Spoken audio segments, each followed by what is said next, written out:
नमस्कार प्रिय दर्शकों, हाजिर हूं मैं शनि नक्षत्र परिवर्तन प्रभाव को लेकर। 17 मई 2026 रविवार, शनिदेव उत्तरा भाद्रपद नक्षत्र यानी स्वयं के नक्षत्र से निकलकर रेवती नक्षत्र, ये बुध का नक्षत्र है, इस रेवती नक्षत्र में प्रवेश कर चुके हैं और 9 अक्टूबर 2026 तक इसी नक्षत्र में रहेंगे। शनिदेव पहले से ही मीन राशि में हैं, मीन में ही हैं, बस नक्षत्र परिवर्तन हुआ है। राशि क्या बताती है कि राशि बताती है कि ग्रह किस क्षेत्र में स्थित है और नक्षत्र उस क्षेत्र के फल का सूक्ष्म रूप तय करता है। इसीलिए नक्षत्र परिवर्तन का महत्व राशि परिवर्तन से कहीं ज्यादा है। रेवती ये जो नक्षत्र है 27वां और अंतिम नक्षत्र है। इसका स्वामी बुध और ये मीन राशि के अंतर्गत आता है, जिसके स्वामी कौन है तो बृहस्पति। प्रिय दर्शकों, क्रम से आज मैं आपको बताने वाला हूं। सबसे पहले तो रेवती नक्षत्र के बारे में बताऊंगा, इसके पश्चात इस गोचर का क्या अनुकूल और क्या प्रतिकूल पक्ष होगा ये बताऊंगा, और साथ ही साथ सभी राशियों के लिए कुछ विशेष जानकारी आपको देने वाला हूं।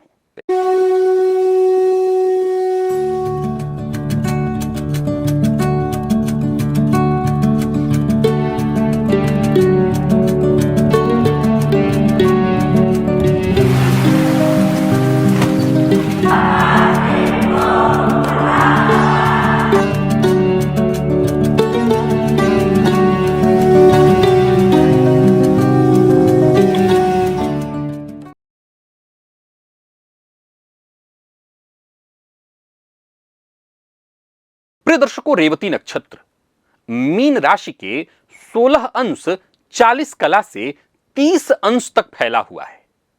इसका गण जो है देव माना गया है, स्वभाव सात्विक और कोमल है, और इसके जो अधिष्ठाता देवता हैं वो पूषा हैं, जो 12 आदित्यों में से एक हैं। पूषा को मार्ग का तथा यात्रियों और पशुओं का रक्षक माना गया है, और उन्हें खोई हुई जो वस्तु है, जो भटके हुए लोग हैं, जो मार्ग भटक गए हैं, उन्हें लौटाने वाला देवता कहा गया है। जो भी आपने खो दिया, जो आप भटक गए, उन्हें पुनः लौटाने का काम पूषा देवता का है। चूंकि रेवती जो है वो राशि चक्र का अंतिम नक्षत्र है, इसका मूल भाव पूर्णता और संक्रमण का है। किसी चीज का पूरा होना और किसी नए की ओर बढ़ना। व्यवहारिक रूप से इसका अर्थ अगर देखा जाए तो इस काल में क्या आपको इसका प्रभाव देखने को मिलेगा, इसका क्या फायदा होगा, तो आप बस यूं समझ लीजिए कि अब तक शनिदेव के मीन में गोचर करते हुए जो लंबे समय से आपके काम रुके हुए थे, जो काम आपके अधूरे पड़े हुए थे, बस यूं समझ लीजिए उन मामलों में तीव्रता आएगी। वो कार्य जो है आसानी से निपटने लगेंगे। पहले आइए मैं इसका अनुकूल पक्ष आपको समझाता हूं कि शनिदेव जब रेवती में प्रवेश किए हैं तो इसका आपको क्या क्या फायदा मिलने वाला है। सबसे पहले तो आप जानते हैं बुध और शनि आपस में मित्र हैं, तो रेवती नक्षत्र बुध का है और देवगुरु बृहस्पति से भी शनिदेव की सम स्थिति है, शत्रुता नहीं है। और रेवती का स्वभाव ही सात्विक और कोमल होने के कारण शनिदेव की जो कठोरता है उसमें कुछ कमी आएगी। एक तरह से देखा जाए तो यह रेवती का जो गोचर है आपके लिए बहुत हद तक सहयोगी होगा। इस काल का जो फल होगा वो दंड रूप में नहीं, यानी जिन लोगों को 7.5 ढैया चल रही, जिनके राशि से शनि पंचम चल रहे हैं, उनके लिए भी शनिदेव का यह दंडात्मक समय नहीं होगा। क्या होगा? व्यवस्था और सीख के रूप में होगा। अब इसका एक प्रतिकूल पक्ष भी है, उसे भी समझना होगा। प्रिय दर्शकों, रेवती गंडांत नक्षत्र है, अर्थात वह संधि स्थल जहां मीन का जल तत्व समाप्त होकर के आगे मेष का अग्नि तत्व प्रारंभ होने वाला है। शास्त्र इस संधि को अस्थिर और संवेदनशील मानता है। शनिदेव धीमी गति के ग्रह हैं और इस संधि पर ये महीनों रुकेंगे, इसीलिए इस अवधि में यहां अधूरेपन को पूरा करने का समय तो है, पर संभव है कि कुछ ऐसे काम तब भी आपके छूट जाएं जो अधूरे रह सकते हैं। रेवती और मीन दोनों का जो स्वभाव है, दोनों का वो भावुक प्रकृति है, अतः लोगों को मानसिक थकान, उदासी या काम से मन हटने जैसा अनुभव भी होगा। अंतिम नक्षत्र होने के कारण कुछ पुराने संबंध भूमिकाएं, स्थितियां इस काल में समाप्त हो सकती हैं। गंडांत का अर्थ है ग्रंथि या गांठ, एक ऐसा संक्रमण बिंदु जिसे धैर्यपूर्वक पार करना होता है।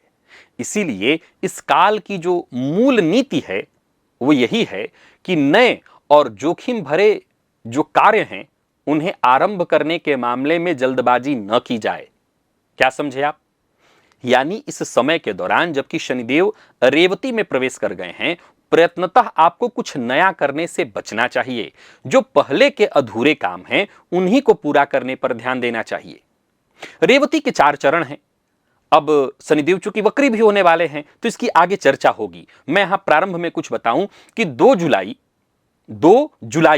17 मई को गए तो 2 जुलाई 2026 को शनिदेव रेवती के द्वितीय चरण में प्रवेश करेंगे। और आपको पता है रेवती के द्वितीय चरण में जब प्रवेश करेंगे तो उसका जो नवांश आएगा वो मकर का आएगा, अर्थात शनिदेव अपने ही नवांश में होंगे।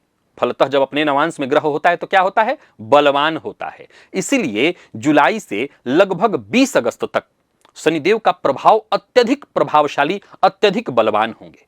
और इस अवधि में अगर आपको कोई बड़ा निर्णय करना है तो अवश्य करिए, वह निर्णायक होगा और जो भी आप प्रयत्न करेंगे उसका आपको लाभ मिलेगा। लेकिन मूल मंत्र आपको भूलना नहीं है। क्या मैंने मूल मंत्र बताया है? तो मूल मंत्र मैंने यही बताया है कि आपको कोई नया कार्य प्रारंभ करने से ज्यादा अच्छा है कि जो अधूरे कार्य हैं उन्हीं को पूरा करिए। प्रिय दर्शकों, अब मैं आपको राशि की ओर ले चलता हूं और मेष से लेकर के मीन पर्यंत सभी राशियों के बारे में बताता हूं। परंतु एक छोटी सी जानकारी जो मैं हर बार देता हूं जब शनिदेव नक्षत्र परिवर्तन करते हैं। अब चूंकि रेवती नक्षत्र के प्रथम और द्वितीय चरण की मैंने आपके सम्मुख चर्चा कर दी, प्रथम चरण में प्रवेश कर चुके हैं 17 मई को, द्वितीय चरण की चर्चा कर दी। अब जरा समझिए, जिन लोगों का जन्म उत्तरा भाद्रपद के चतुर्थ चरण में हुआ है, ध्यान से नोट करिए, जिनका जन्म उत्तरा भाद्रपद के चतुर्थ चरण में हुआ है, जिनका जन्म रेवती के प्रथम चरण में हुआ है, जिनका जन्म रेवती के द्वितीय चरण में हुआ है, तो जब रेवती के द्वितीय चरण में जब तक नहीं पहुंच जाते हैं शनिदेव, आप लोग अगर मेरे दर्शक हैं तो मैं हमेशा कहा करता हूं कि 7.5 के 7.5 वर्ष अगर कष्ट देने लगें तो फिर जीना मुहाल हो जाएगा, फिर जी नहीं पाएंगे, फिर मात्र 90 दिन। कैसे? तो ये वही एक तरह से 90 दिन है जहां शनिदेव आपके नक्षत्र चरण पर होते हैं, नक्षत्र भी नहीं, नक्षत्र चरण। जिस नक्षत्र में आप जन्मते, किसकी बात चल रही है? मीन राशि वालों की। और मीन में भी किसकी? तो जिनका उत्तरा भाद्रपद का चौथा चरण है, जिनका रेवती का प्रथम चरण है, जिनका रेवती का द्वितीय चरण है। आपको सलाह देता हूं, मेरी सलाह मानिए, इस दौरान कोई भी नया कार्य प्रारंभ मत करिए। जो चल रहा है उसी को शांतिपूर्वक, ये सबके लिए कह रहा हूं, आपके लिए विशेष रूप से याद रखिए, 7.5 के 7.5 साल कभी कष्ट नहीं देते हैं। ये वो टाइम है जहां आप कोई ऐसी गलती कर बैठिए जिसकी भरपाई आपको बाकी आगे तक करते रहना पड़ जाएगा। तो मेरी राय जरूर मान लीजिए। अब चलिए चलते हैं मेष के लिए। मेष राशि से अगर देखें तो पहले ही शनिदेव 12वें हैं, 7.5 की प्रथम ढैया चल रही है, लेकिन आपको इस दौरान फायदा भी मिलेगा। इस काल में विदेश या दूर जो स्थान हैं आपके जन्म स्थान से, उनसे जुड़े जो भी लंबित कार्य हैं, जो कई दिनों से नहीं बन पा रहे थे, वो काम आपका बनेगा। कर्ज, खर्च, विवाद, कर्ज है आपके ऊपर, कोई बड़ा खर्च आपका होने वाला है, या कोई विवाद, कोई अधूरा लेन देन, समझ लीजिए उसका हिसाब किताब इसी अवधि में आपको समेटने का प्रयत्न करना चाहिए। व्यय पर अपने नियंत्रण रखना चाहिए, स्वास्थ्य का अपने विशेष ख्याल रखना चाहिए और अधिक से अधिक नींद लेनी चाहिए, कम से कम 7 से 8 घंटे। और फिर से दोहरा दूं, इस दौरान कोई बड़ा निवेश करने से आपको बचना चाहिए। उधार तो भूल कर भी मत दीजिएगा। और सबसे जरूरी बात, जितना अधिक से अधिक हो सके सोने का यानी नींद लेने का प्रयत्न करिए, यह बहुत जरूरी है। वृषभ के जातकों के लिए शनिदेव 11वें थे, हैं, 11वें ही रहेंगे, लाभ भाव में हैं। तो क्या फायदा मिलेगा? तो इस काल में जो भी आपके रुके हुए पैसे हैं वो आपको मिलेंगे, जो भी आपकी अधूरी इच्छाएं हैं वो पूर्ण होंगी, मित्रों का, भाई बहनों का, सबका सहयोग मिलेगा। पुराने संपर्कों को फिर से सक्रिय करने का प्रयत्न करना चाहिए। क्या करना है? तो आधे घंटा बैठ गए और फोन लगा लिए जो आपके पुराने दोस्त थे, जिनका नंबर आपके मोबाइल में है, उनको एक बार जरा कॉल कर लीजिए। आय से जुड़ी जो भी आपकी अधूरी योजनाएं हैं उन पर ध्यान दीजिए। और हां, जुआ, सट्टा, इनमें जरा जोखिम से बचिए। और किसी को बड़ी रकम उधार देनी है तो इस अवधि में भूल कर भी मत दीजिएगा। अभी चर्चा आगे होगी, जब शनिदेव फिर द्वितीय से तृतीय चरण में जाएंगे तो मैं उसकी चर्चा करूंगा। शनिदेव वक्री भी होने वाले हैं, तो पहले इतने तक का आप नोट करके रखिए। मिथुन के जातकों की बात करें तो शनिदेव 10वें में थे, 10वें में हैं। इस काल में आपकी अगर पदोन्नति रुकी हुई थी तो वो पूरा होगा। जो आपके अधूरे कार्य थे वो पूरा हो जाएंगे। और साथ ही साथ कहीं सामान आपका फंस गया था, कहीं कोई चीज आपकी फंसी हुई थी, विदेश से आप कोई चीज मंगाते हैं या कोई काम करते हैं, फंसा हुआ था, बस यूं समझ लिए कि जो भी चीजें आपकी फंसी हुई थी उसका सम्मान लौटने वाला है, बस इतना ही। अब हर क्षेत्र में आप अपने अपने हिसाब से समझ लीजिए। परिश्रम आपका सच्चा होना चाहिए, जो आपकी चीजें फंसी हुई थी वो लौटेंगी, आपके जो अधूरे उत्तरदायित्व थे वो पूरे होंगे। वरिष्ठ लोगों से संबंध को सुधार करने का प्रयत्न करना चाहिए। वो वरिष्ठ घर के भी हो सकते हैं और कार्यस्थल के भी हो सकते हैं। नौकरी में स्थिरता आएगी और कुछ ऐसे भी लोग होंगे जो नौकरी छोड़ करके व्यवसाय के रास्ते में जाएंगे। लेकिन मेरी राय यही है कि अनिश्चित जो रास्ता जो है उस पर जाने से बचिए। जो तय है पहले उसी पर काम करिए। अगर नौकरी में है तो तुरंत भी कोई फैसला जल्दबाजी में मत लीजिए। कर्क राशि के जातकों की बात करूं तो 9वें में शनिदेव है, भाग्य भाव में, धर्म भाव में। इस काल में कोई कामना आपने कर रखी थी कि फलानी कामना पूरी हो जाएगी तो तीर्थ यात्रा कर लूंगा, ये कर लूंगा, वो कर लीजिए। आप धार्मिक कार्यों को पूरा करिए। इस दौरान कोई आपको सच्चा मार्गदर्शक मिल जाएगा, कोई अनुभवी, कोई गुरु, ऐसा व्यक्ति जिसके परामर्श से आपको विशेष लाभ हो। माता पिता, बड़े बुजुर्ग, सबका ख्याल रखना चाहिए। गुरु या पिता तुल्य से भूलकर भी विवाद नहीं करनी चाहिए। लंबी दूरी की यात्रा करना चाहते हैं तो जरूर कर लीजिए। और सिंह के जातकों के लिए शनिदेव 8वें में है, शनि की ढैया आपको चल रही है। तो इस काल में कहीं कोई धन फंसा हुआ था, जैसे बीमा उमा का कोई पैसा, वो मिल सकता है। कोई उलझन थी वो सुलझ सकती है। कोई पैतृक संपत्ति को लेकर के कोई विवाद था तो समझ लीजिए उसका अंत करीब आ गया, वो सब विवाद दूर होगा। पर स्वास्थ्य का जांच क्या करना है आपको, तो इस दौरान एक बार बॉडी का पूरा जांच करा लीजिए। और क्या करना है, तो जो भी प्रॉपर्टी के आपके कागजात हैं उनको सबको सुव्यवस्थित करना है। और क्या नहीं करना, तो जोखिम भरा कोई कार्य नहीं करना, किसी को उधार नहीं देना है। और कोई परिवर्तन अगर दिमाग में आ गया है, इस मामले में जल्दबाजी नहीं करनी है। वाहन बहुत सावधानी से चलानी है क्योंकि दुर्घटना, एक्सीडेंट की स्थिति बनेगी। कन्या के जातकों की बात करूं तो शनिदेव 7वें में है, 7वें में ही रहेंगे। साझेदारी का भाव है, ये जीवन साथी का भाव है। इस काल में कोई आपका अपना बिछड़ा जो बिछड़ गया था वो वापस आएगा, उनके साथ संबंध में सुधार आएगा। विवाह की बात अगर रुकी हुई थी तो संभव है बात तय हो जाए। और संबंध में सुधार करने के लिए भी यह समय बहुत अच्छा है। जीवन साथी के साथ धैर्य बनाए रखिए और किसी भी तरह के अनुबंध, साझेदारी या कागजात पर हस्ताक्षर करने से पहले उसे अच्छे से पढ़िए। क्रोध में आकर के अगर संबंध तोड़ने की गलती करते हैं तो एक बार फिर से निर्णय ले लीजिए, सोच समझ करके निर्णय लीजिए। और कोई जोखिम भरा कोई फैसला लेना चाहते हैं तो जरा बचिए। तुला राशि के जातकों के लिए शनिदेव 6ठे में है, इसे शुभ माना गया है। इस काल में कोई पुराना मुकदमा, कर्ज, रोग सब समाप्त होगा। विरोधी आपके सामने कमजोर होंगे, उनके सामने आपकी स्थिति मजबूत होगी। बस क्या करना है, तो अपनी दिनचर्या को नियमित रखना है। और क्या करना है, तो प्रयत्नतः जो ऋण है, जो पुराना कर्ज इत्यादि, उसे चुकाने का प्रयत्न करना है और नया कर्ज लेने से बचना चाहिए। स्वास्थ्य की चेतावनी को अनदेखी नहीं करनी चाहिए और नई शत्रुता मोल लेने से आपको बचनी चाहिए। वृश्चिक के जातकों के लिए यह नक्षत्र परिवर्तन क्या कह रहा है, तो संतान, विद्या का भाव 5म में है शनिदेव पहले से ही। तो इस काल में कोई रुकी हुई परीक्षा थी या कोई परीक्षा आपने दे रखी थी, उसका रिजल्ट आने वाला था, वो आ जाएगा। कोई रुका हुआ काम था वो बनेगा। संतान से जुड़ा कोई मसला था वो सुलझेगा।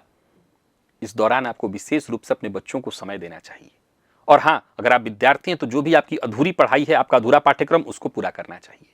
और सबसे जरूरी बात, साधना अवश्य करनी चाहिए, कोई मंत्र जप अवश्य करना चाहिए। जुआ सट्टा इत्यादि से बचना चाहिए और भावनाओं में आकर के निर्णय नहीं लेना चाहिए। धनु के जातकों के लिए 4थे में शनिदेव हैं, ढैया की स्थिति आपकी चल रही है।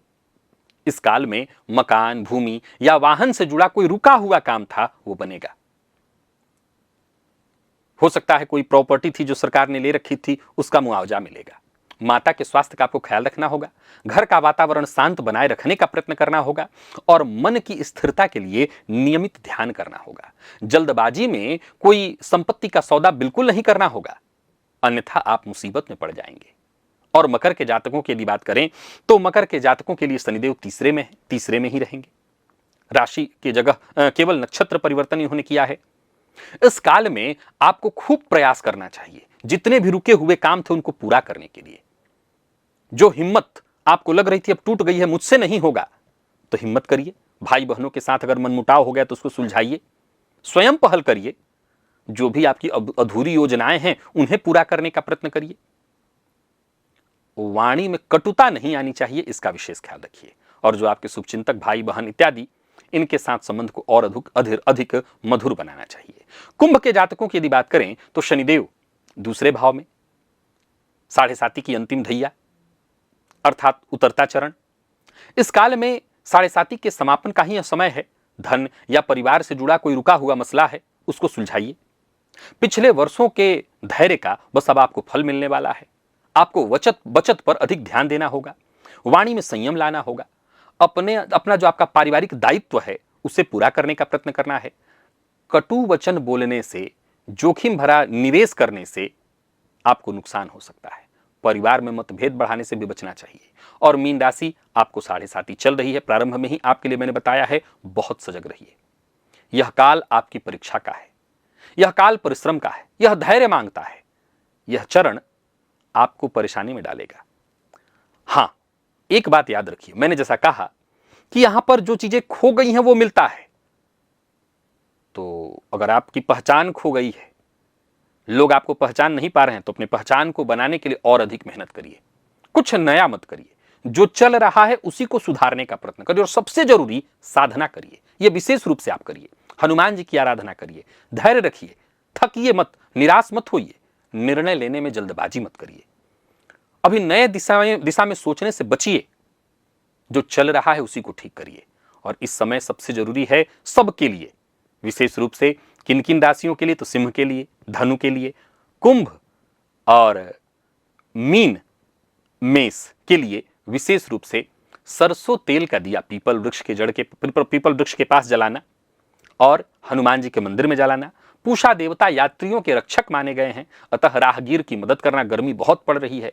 वृद्ध या असहाय व्यक्ति की सहायता करना, यह विशेष रूप से आपके लिए फलदायी होगा। चूंकि शनिदेव देवगुरु बृहस्पति की राशि में है, सो गुरुवार के दिन पीली वस्तु या चने की दाल का दान करना भी इस गोचर को और अनुकूल आपके लिए बना देगा। प्रिय दर्शकों, चर्चा पूरी हुई। मैं पुनः दोहरा दूं, सभी राशियों के लिए जो बातें मैंने कही है उसे आप जरूर उस पर ध्यान दीजिएगा। जो भी अधूरे काम है उन्हें पूरा करने का प्रयत्न करिएगा। और मीन के लिए बार बार एक ही बात कहूंगा, कुछ नया भूलकर भी शुरू मत करिएगा। और मीन में भी वो सभी लोग जो उत्तरा भाद्रपद के चतुर्थ, रेवती के प्रथम और रेवती के द्वितीय चरण में जन्मे हुए। आज के लिए बस इतना ही, इजाजत दीजिए। पुनः मुलाकात होगी, तब तक के लिए नमस्कार।